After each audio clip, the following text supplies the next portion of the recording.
FAFSA is the free application for federal student aid. It's an online form that's the primary application for getting need-based aid to American colleges and universities. And if you need help paying for college, this is really the form to do it with. Most colleges and universities in the country, this is your form that you file in order to get help paying for college. Now, at some colleges, including Hope, you might have an additional financial aid form or forms to fill out to get a package from that college too. The FAFSA is available as of October 1st every year. And most families have all the information they need to complete the FAFSA when it opens because you're using last year's tax and income data. Again, it's to your advantage to do this earlier so that you can have that information to colleges and universities, and then they can send you a financial aid package as soon as it's prepared. The deadline for filing isn't until March 1st, but most families fill it out well before then.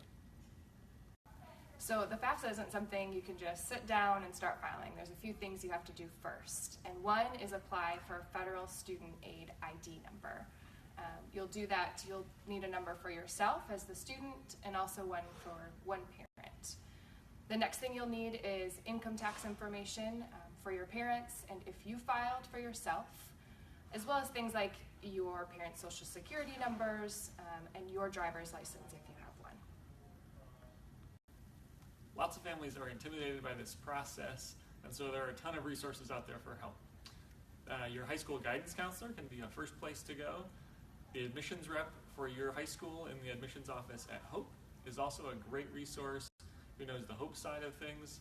There's also a whole team of people in the financial aid office at Hope that can be a great resource to you as you get further into the process and have specific questions or have follow-up forms that need to be completed.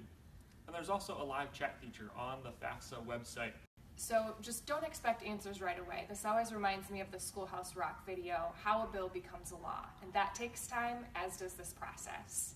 So once you've submitted your FAFSA, the federal government will process that. It takes a good amount of time and notifications in mid-April. So just to wrap it up, there's lots of resources out there to help you. Lots of families are anxious in this process, but it's really important to pursue it all the way until you have an aid package from each school where you've been accepted. You only have to fill out one FAFSA and then list all the schools you've applied